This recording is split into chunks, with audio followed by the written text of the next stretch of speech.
This is Trend Following Radio, where great thinking comes alive. Nobel Prize winners, legendary traders, best-selling authors, and the pros that know what drive us irrational human beings.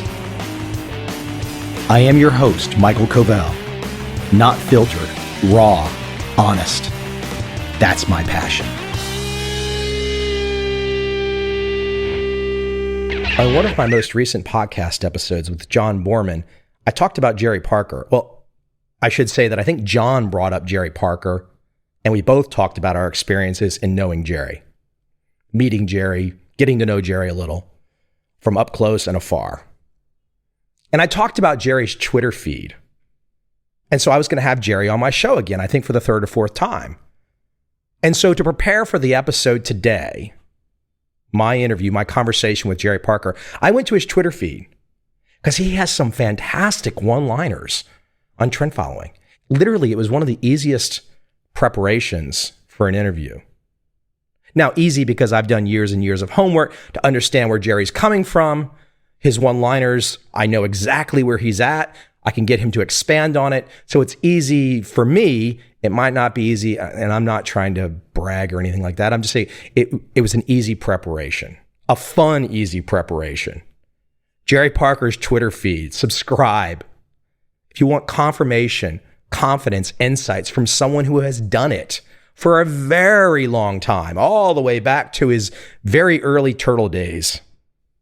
And as a side note, Jerry is featured in my book, The Complete Turtle Trader, as one of the original turtles, trained by Richard Dennis and Bill Eckhart. What follows today is my most recent conversation with Jerry Parker. I hope you enjoy it.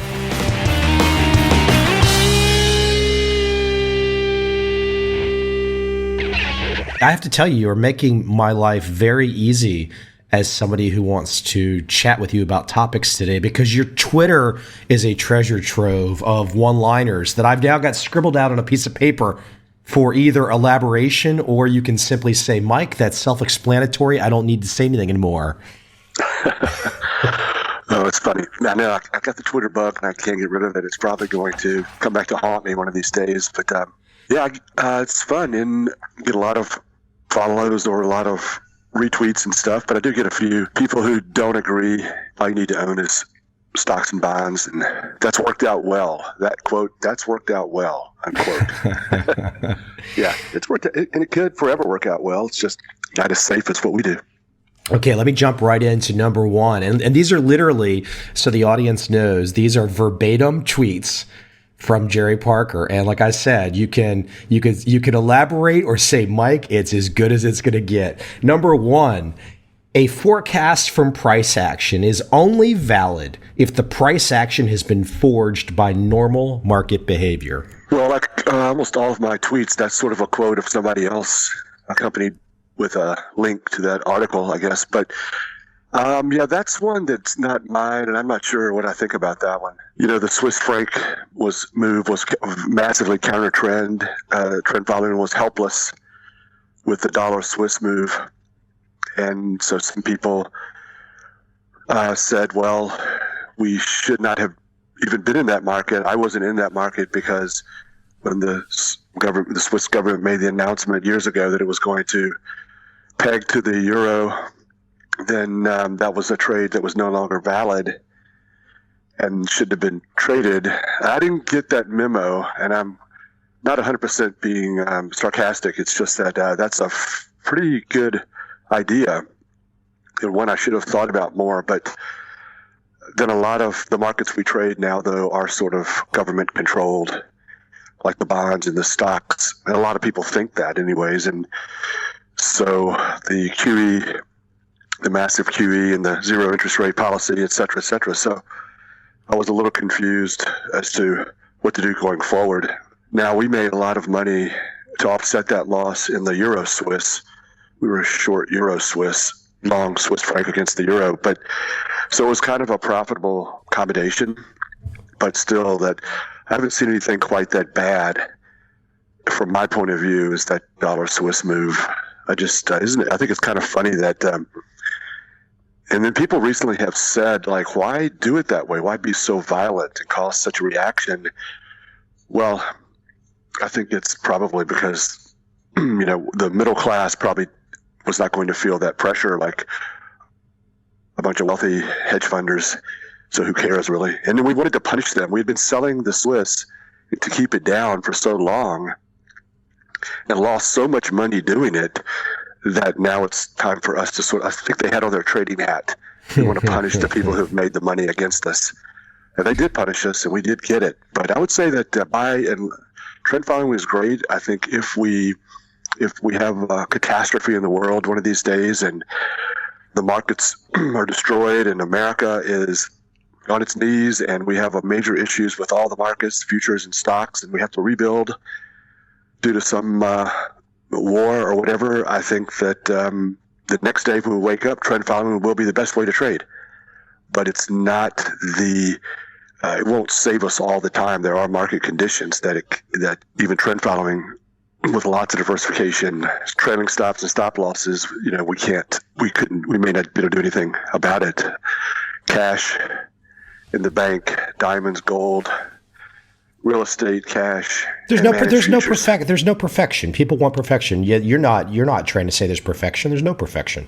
That's right. The world's a dangerous place, and from trading the markets, and trend following is probably one of the better ways to do it. I mean, I think it's kind of the only way, of course, but it's absolutely not perfect, and that's good. It's good for people to realize that, to have a little fear, and to trade 100 markets.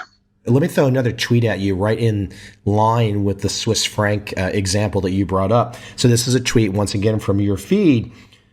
Congratulations if you didn't lose on the Swiss franc. Wonder which next big trend you'll miss, ? Which I think is another way of saying, hey, hold on. You have to play, you have to participate, but again, it's not going to all be perfect. That's right. And that's very similar to the other tweet. So it was my sort of saying, okay, if you figured out a way to not take the Swiss, how about short crude? Being short crude is kind of dangerous. So, and there was a popular trend following index that started many years ago, and it had some silly rules that were probably optimized. And one of those rules, though, was never short energy. So you do the back test, and energy creates a bad drawdown in 1 year. So you just get rid of it. But I also think that another good point of that tweet is it always surprises me for some reason that traders feel the need to talk about entries and exits. Like exits are more important. I just really have never understood that. I mean, since I have so much time on my hands and there's so much money to be made, it doesn't really feel right to me not to try to come up with the best entries as possible. I mean, I know exits are going to be somewhat seemingly more important in the sense that when the markets, a lot of the times when the big trends turn around, where you exit is going to really determine the profits you've made. But even that's sort of random. And so you want to have multiple exits because they're all random. No one knows when's the best time to get out of a market. So you get out at multiple places and multiple time frames.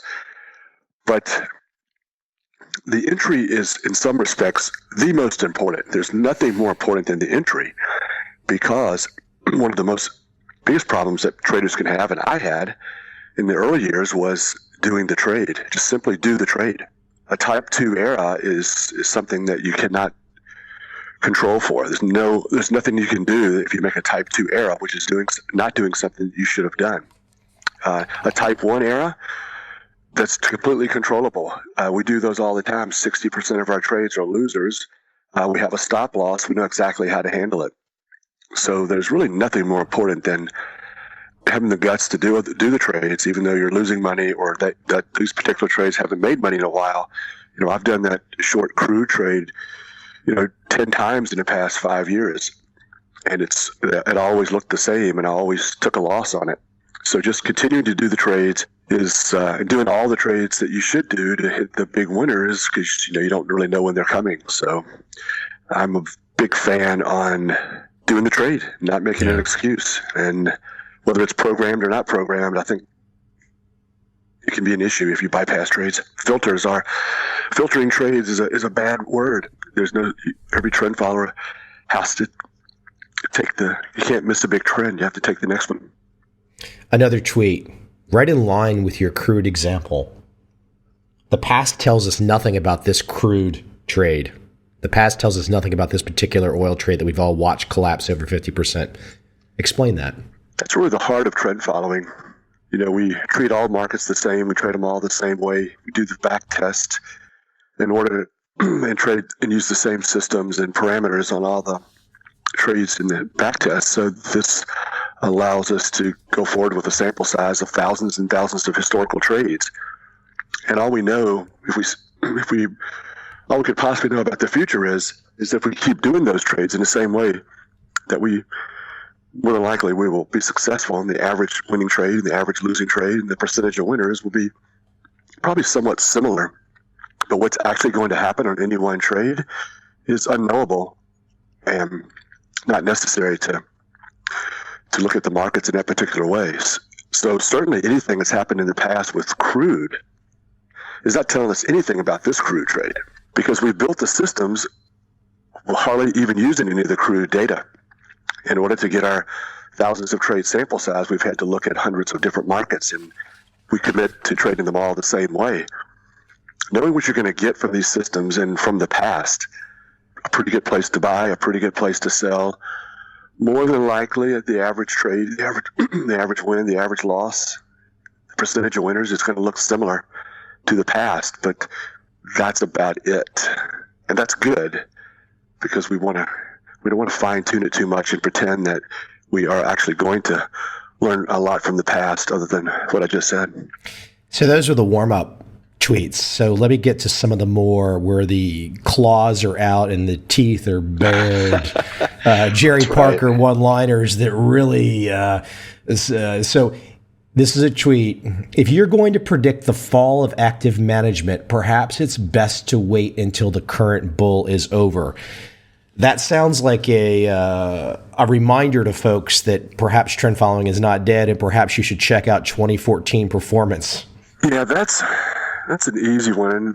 This is just a comment that someone made about the hysteria of passive management. I'm a big fan of low fees, and I think that over time, trend followers will dominate mutual funds and with lots of diversification, or stocks only, or stocks and bonds, or whatever. And the fees will be lower and the leverage will be more in line with what investors are used to. I'm not a fan of just purely passive. So I think you need to protect your capital by taking small losses and have a trailing stop that's not too close to the market, but not too far away. So you'll kind of know when to reduce positions and maybe even go short. And shorts are very, very important. They can add tremendous diversification and reduce your risk. So until we go through this cycle, and we don't need to have a 50% drawdown like we did in 2008, we could have less of a drawdown. And this, our particular ways of trading is going to reduce the risk in our stock positions. When the trend reverses, maybe we'll go short, and then other markets might kick in. And I think that people who are more religious and acting on the passive side may be jealous when, would demonstrate that massive amounts of risk control and diversification and short trades can kind of keep the portfolio from losing as much as trading one single sector and basically never your exit. You don't have an exit. The exit doesn't matter where it goes. I'm not going to get out. So long only forever, right? Yeah, and I think one of the things we can answer, the CTA community and the hedge fund community has never answered, and that is something on the fees. I think that maybe AQR has done a really good job on this, but I think that the fees and the performance fees need to be looked at, and in order we can grab this type of trading, should have most of the world's assets, because it's so safe, and it can be safe if the fees are low and the leverage is low, and a typical long short currencies, commodities, stocks and bonds program can pretty much be very competitive with an average annual return similar to stock only, and with much, much less drawdown. Yeah, this next one I'm about to read, this is the one that is really the daggers are out, and this is a real I don't know if anyone's confronted you with some of these tweets before, and of course I share a very similar belief, but here you go. The entire financial industry uses forecasting as part of its marketing strategy, and that's what clients want. That is a really smartly worded tweet, and it requires some thinking and pulling that apart, doesn't it? Once again, I copied that from someone else, but the link is there. But it's not like I don't agree with it. I just can't get too much credit for the wordsmithing. But that was the one too that I think got so much of a positive response from people in the financial industry, which I really not am a part of, the traditional Wall Street or even Main Street, brokerage firm, financial firm world. So, but that really struck a nerve with people. Sort of maybe the bottom line to those people was let's raise AUM and have a good story to tell versus that's going to be our first concern versus sort of a solid product. That's one of the great things about the passive buy and hold is it's pretty easy to explain. If we could just convince people that we're all in it together, all of us are down 50%, so no big deal. And look at the fees that they're charging.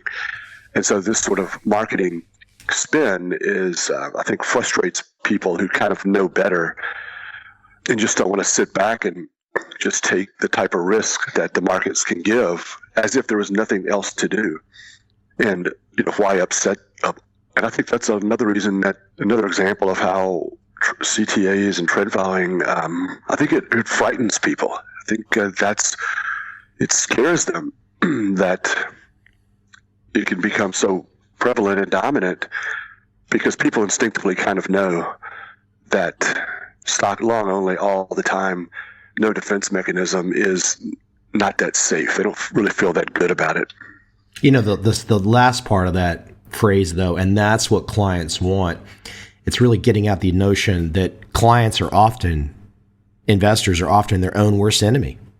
That they actually want all this marketing, this forecasting stuff that deep down they probably know. I mean, Daniel Kahneman showed this. I mean, they probably know it's all baloney, but they still want it, and they're their own worst enemy. Yes, we all love a story, and we all want to hand over our responsibility to someone else who's a genius who can foresee the future. And there was another article I read this week about hedge funds are a status symbol. We kind of want to feel good about our investments and who we know and who you don't know, and the story behind it all. And the CTAs really don't have much of a story. As you've commented many times about interviews of CTAs on CNBC, they continue to ask the same questions, but no matter what David Harding says about following trends. But he's got that really attractive girl now that asks him questions, and she's actually pretty good. I don't know what's going on in terms of she's been briefed, but they've taken Joe Kernan off Harding, and now he's got the very attractive girl, and she seemingly asked good questions the last couple interviews. Good. I don't know if you know what to make out of that one, but no. 2014. I think I believe that over time there'll be this slow move towards understanding trends and a systematic approach. And when the 50-day moving average crosses over the 200-day moving average, will go long, and when the 50 goes below 200, will go flat. I think this will both wake up one morning and say, "Oh my gosh, it's happened," and I didn't even really notice. And I think that's sort of what's going to happen. It's just slowly over time, more and more assets will be put into an approach that attempts to preserve capital, and I'm not sure the CTAs will even materially benefit from it or even realize it, but we will have won, but with lower leverage and lower fees.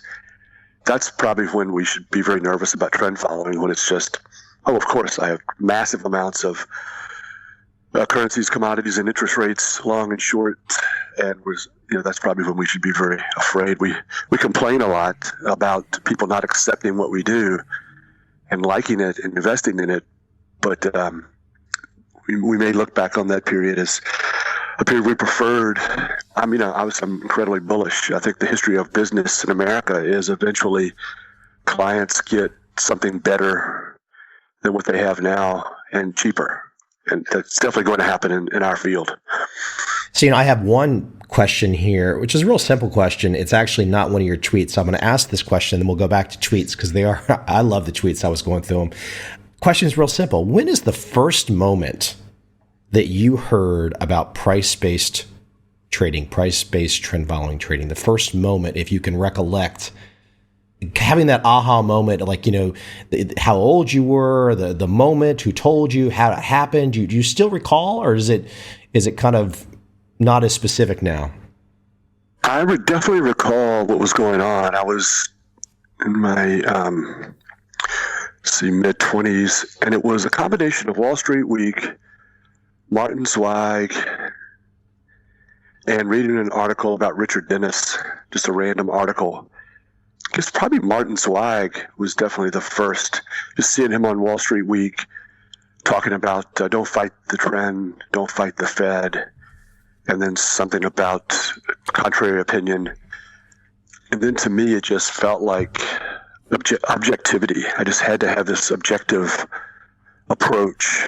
And I definitely remember sitting in my accounting office in between doing tax returns or whatever, and sort of being so excited about this, not knowing at all how this was going to impact my life or if it ever would. And I just started putting into my calculator the, like how much money I would have after how many years, when I was going to be making 50 to 100% a year. And then, so I just got so wealthy on that calculator so quickly. I thought, yeah, this is the way to go. So, yeah, so it was a whirlwind in those mid 80s, late 80s. But that really struck you when you first, like a typical young guy exposed to, you're a CPA or accountant, to hear for the first time, wow, it's not about the fundamentals. There's an entirely different universe. And that struck you. And that was even before the Turtle program, yeah? Yeah. Oh, yeah. And getting charts and looking at charts and just sort of thinking that, and here's the equation. The equation was so simple, and it may not work out, but it was a simple equation. Am I going to have enough big winners to pay for my little losses? There you go. That's it. Stop right there.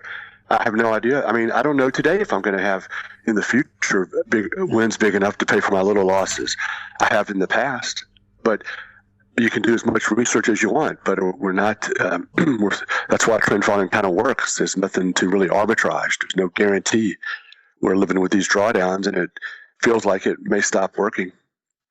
But Niels asked me a question on his interview.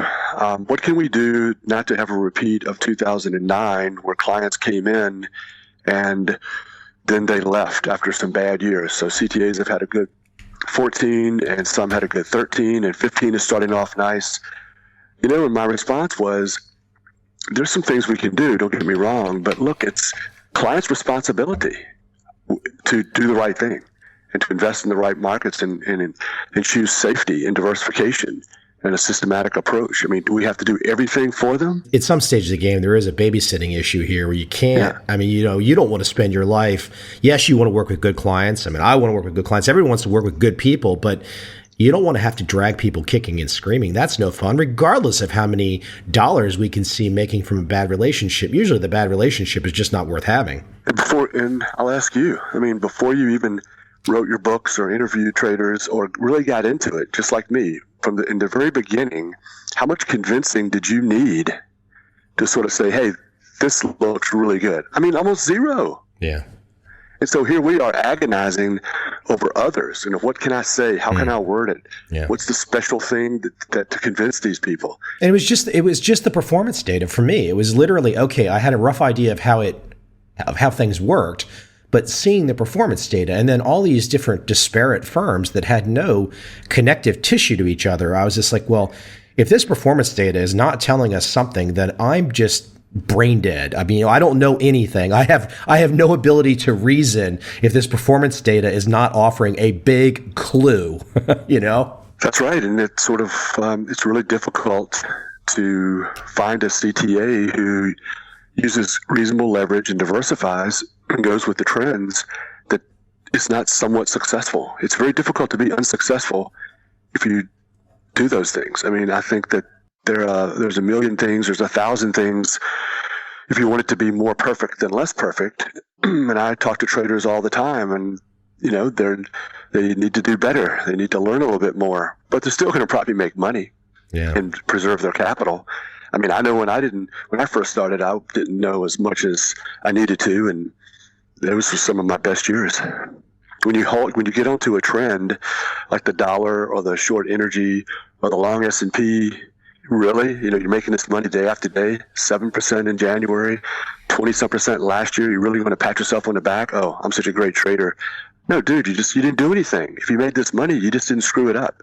You got on the trends and you held on to them and you didn't take a small profit. Congratulations. It's a million other people are doing that. And of course, you can do it better or worse than others, and you can always improve, but you're 90% there or 80% there. At least you're better off than 90% of the world who chooses not to use these methods. We've talked so far, and you've mentioned it, the big moves, the big trends, take the small losses, but you can't miss out on the big trend. Here's a tweet that you put out recently. Trading pros who profit and survive are committed, or I'd say obsessed, with asymmetrical risk and reward. Yes, that's sort of the secret formula for Wall Street, position trading, global macro. Met some famous global macro people. I got to sort of adjust the facts here so as not to give it away, but over the years, let's say, or maybe even more recently, and they described to me their methodology of trading, and it was fundamental value stocks. But if something goes against us, we'll reverse our positions immediately, or we'll take a small loss. Or I was like, okay, cool. Yeah, I mean, that's sort of the name. What strategy is that? So. Yeah, exactly. I mean, the flexibility and submitting yourself to the fact that prices are correct, and it's just too risky to get too far away from what the market is doing. The market is right, at least temporarily, and let's be responsible risk managers. But that's exactly how we look at it. Our average win is almost 3 times as large as our average loss, and our percentage of winners is about 40%. So that's a good equation for making money, but a very bad equation for feeling good about yourself on every day of trading. No one sort of likes to have to sit with these big profits because they could get smaller. No one likes 60% losing trades. But it's sort of the way the world works, and what the world rewards is painful things. I recently saw a chart, and your track record is getting up there in decades too, but I guess it was a 40-plus year track record down there in Stuart, Florida at Dunn Capital. And it's just, even if there was only one guy doing it, let's say he was the only guy doing it, and you could look at his month-by-month performance. He's the only guy, and you see the difference. You see losses, you see gains, and he was the only guy. That would still cause me to say, what is going on here? There's no way I would immediately say, oh, he's just lucky. You would still want to do the research and find out, what is this one man doing if he was the only trend following trader, right? Well, yeah, and thankfully he has some really bad periods on there, like we all do. And so this keeps people away and keeps the skepticism high. And there's a big difference between looking at that track record at the end of the day and at the end of 2014 saying, that's really good, congratulations, you're awesome, and then living that track record on a daily, weekly basis, monthly, and listening to people, listening to critics. And never met anyone who can really not take the drawdowns sort of personally, especially if some of your peers don't seem to have them at the same time or to the same degree. So it's a tough mental business. And 50% of it is creating the methods, and 50% is at least actually doing all the trades that you should do. So it's you really need to live through those drawdowns, and a good track record has to have some bad periods in it. Well, the bad periods are I've always thought the bad periods that was the clue. That was the evidence. That was the interesting data to me when I first started looking at track records of trend following traders. Is like the losses, the open and honest, transparent. Here are my losses. That was interesting. It's brutal. Created a performance table. is a brutal experience. It's nowhere to hide. David Drews has some interesting papers on his website, and sort of one of the ideas that I've always liked was something along the lines that you can tell that a system is robust if it has big drawdowns. And I never really understood that, and I always wondered what he meant by that. And I think that what he sort of means is that if you have a robust system, you'll have big drawdowns because you haven't gone in and tried to stop the drawdowns from occurring.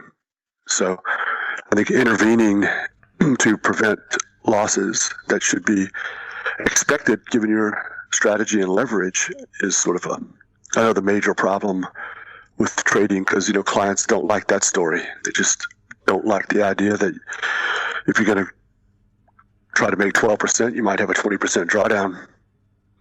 Sorry. I love this tweet. The portfolio and market weight should never be based on past returns, just correlations. That's just giving away too much good information. That's just a rock solid. That's just something I probably shouldn't have said, but I get a little frustrated. But yeah, that's just brilliant, Richard Dennis, Turtle Money Management. It's a lot of math depth there in the sense that, once again, you've done your back test, you're trading all the markets the same way. The differences in the markets don't really exist. You're trading corn in the same way as you trade the Swiss Franc.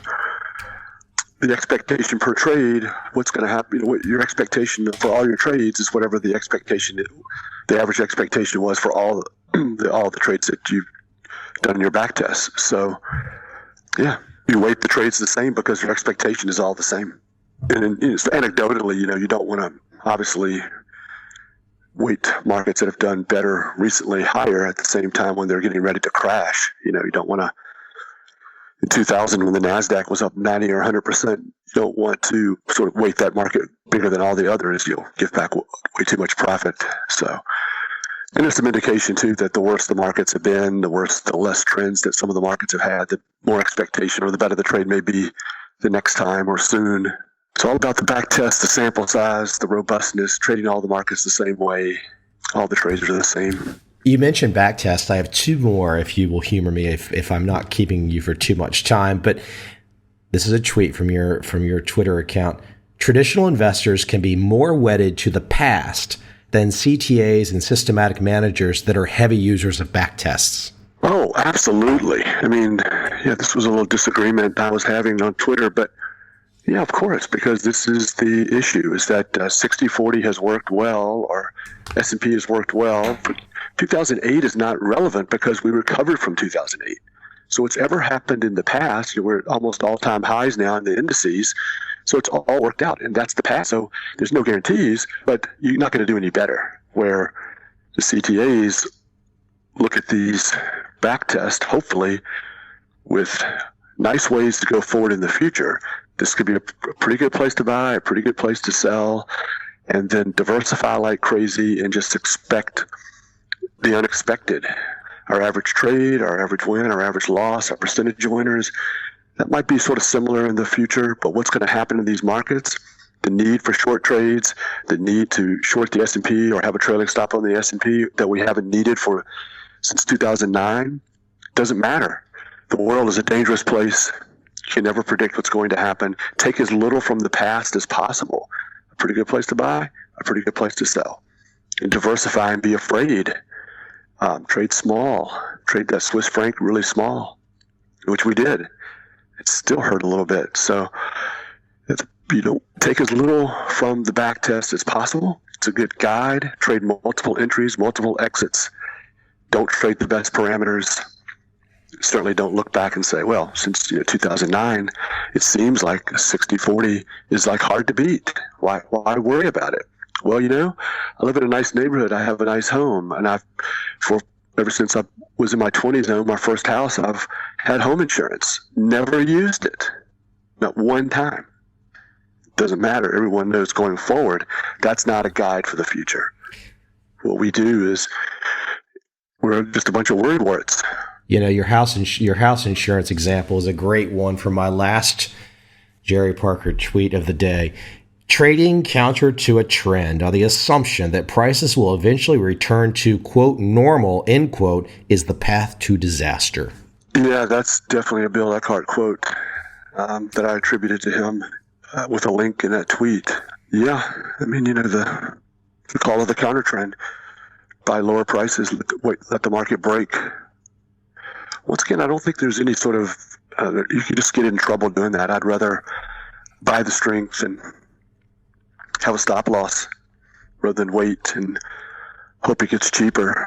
One of the things we did in research a few years ago is we like to sit around and come up with some reasoning behind potential new systematic new rules that we'll add to our system. And so when I first started trading in Chicago, I met a lot of people who were traded on the floor, and these people are particularly experienced in what goes on the floor. And one of the things that's sort of traditional with traders is to complain about their fills, and maybe the floor got tripped my stops, and one thing that traders hate to do more than anything is buy the high of the day. So we just hate to buy the high of the day.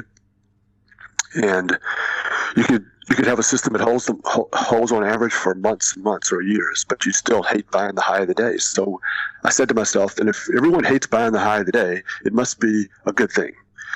So we tried to come up with some rules that would increase the chances that we would be buying on the high of the day. And we ran the rules, and it actually improved the average trade by about 10%. So trying to be more of a trend follower, trying to buy higher prices, which you can't always do. You can't buy the high of the day, even if you wanted to. You're not always going to do it.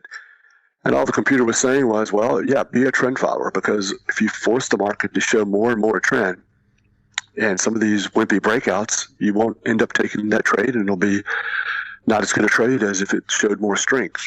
To me, for some reason, I'm just feel fortunate to have the type of personality that I just bought it all hook, line, and sinker in 1983.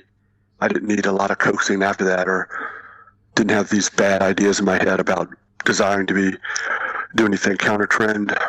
And you stayed consistent. I mean, in the last 3-4 years, with performance, trend following performance, up, down, you have stayed very consistent and beat the drum. And there's been quite a few other people beat the drum. I mean, David Harding's beat the drum too, but the media has not wanted to, during a typical, quote, drawdown, the media will not give any cover or even bother to understand what this strategy is. It's immediately, we are just going to compare you to the S&P and you're down, and that must just be a bad thing.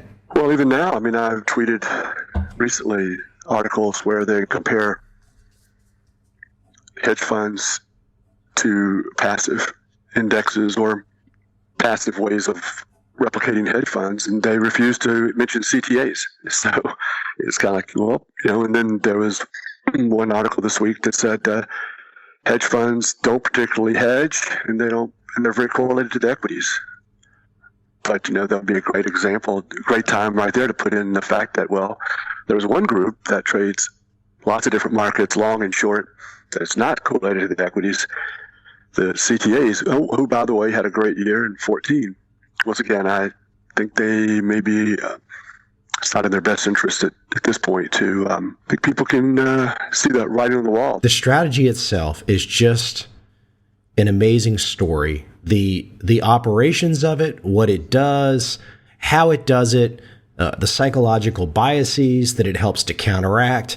It's just an amazing story. And I sometimes look at the story of trend following and I say, tell me why the practitioners, the early practitioners, why did these guys not deserve a Nobel Prize? They give out Nobel Prizes for half-baked cockamamie theories that don't even work out. Why? The guys that figured this up, the guys that put this into action early on, I don't know how they don't deserve a Nobel Prize in economics.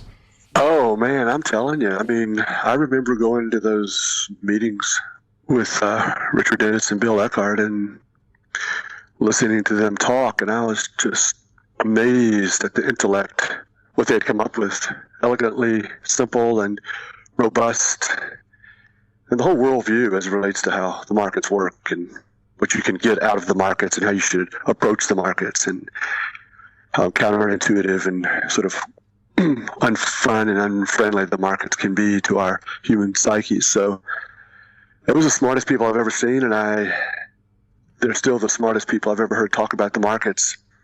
I don't think that's been documented well enough, the rules and total rules and money management and buys and sells. There's another book out there about all the other stuff that we went on and how everybody's lives were impacted and how amazing those two guys are. It's an interesting subject, and I mean, and there too. I mean, there's you can look at a lot of the early guys, and I've had a chance. I've only met Rich briefly, but you know, some of the other early guys that I've met from Dunn to Sakota, there were some guys out there, not necessarily affiliated with the guys that you learned from, and kind of all doing their thing in the 1970s, and all seemingly inspired by Richard Donchian, of course. Mm-hmm. Yeah, well, I think this has been around for a long time.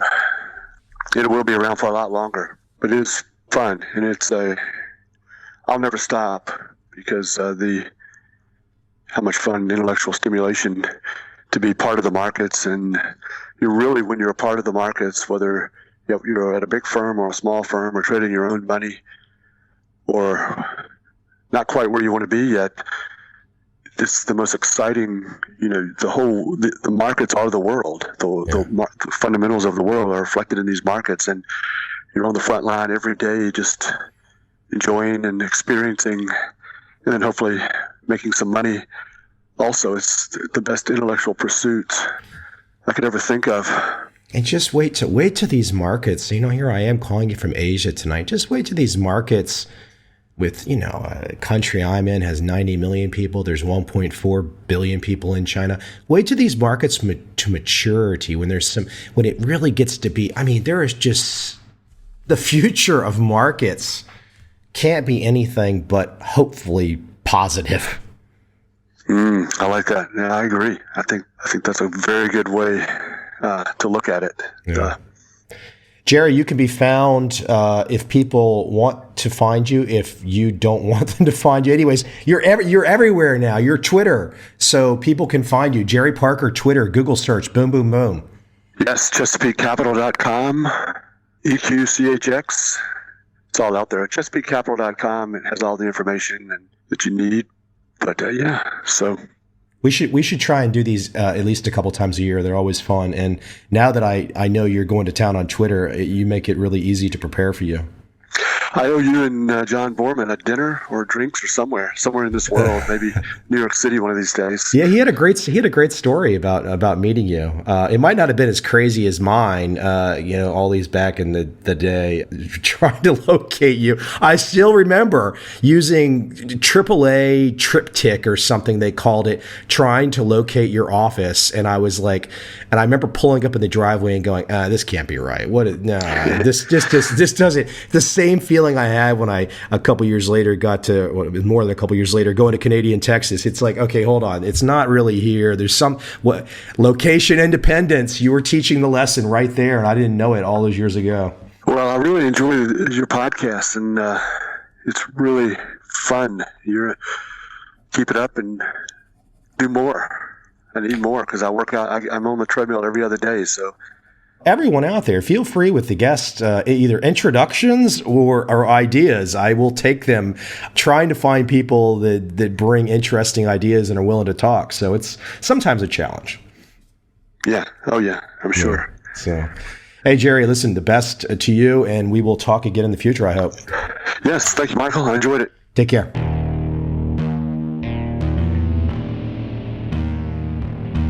I see a time when those awake will understand how to make money in up, down, and surprise markets. Whether new trader or experienced, college student or financial advisor, protecting against a crash or just trying to make a lot of money, trend following offers everyone an answer in uncertain times. To get started immediately, send me an email, michael@covel.com. I will send you the right trend following steps to take along with my free video. But if you want to buy and hold, trust the government and trust Wall Street, this is absolutely not for you.